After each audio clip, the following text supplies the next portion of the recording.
जन्मभूमी news आपली बातमी। हिवरा आश्रम येथील नित्यानंद सेवा प्रकल्पातील अनाथ आश्रमातील एकूण 50 किशोरवयीन मुलांना सोबत एकरूप होऊन माजी सचिव सिद्धार्थ खरात यांनी आपल्या वाढदिवसानिमित्त दिनांक 15 ऑगस्ट 2024 रोजी सायंकाळी बालकांना सुखाचा घास देऊन साजरा केला। माननीय सिद्धार्थ खरात यांनी अनावश्यक खर्च टाळून अनाथालयात मिष्टान्न भोजन देऊन गरीब मुलांना सुखाचा घास भरून संस्थापक अध्यक्ष अनंत शेळके यांच्या कार्याचे कौतुक केले।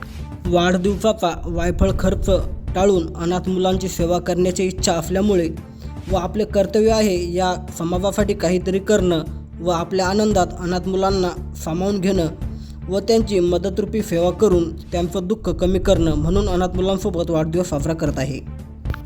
आश्रमाचे संस्थापक शेळके म्हणाले, मी गेली वर्षापासून कोणतेही शासकीय अनुदान न घेता स्वतः अनाथांचा सांभाळ करतो, परंतु सामाजिक जाण-भान असलेले काही मोजकेच लोक इथे येऊन भोजन सेवा देत असतात, अशी खंत व्यक्त करत हा प्रकल्प तुमचा माझा सर्वांचा आहे।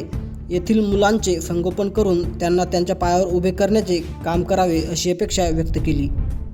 यावेळी आशुतोष संतोषकड यांनी अतिशय सुंदर भाषण केले।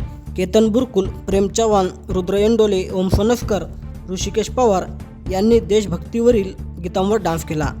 यावेळी विजय लोखंडे, पुरुषोत्तम बोर्डे, प्रदीप बिलोरे, गजानन पालवे हे उपस्थित होते।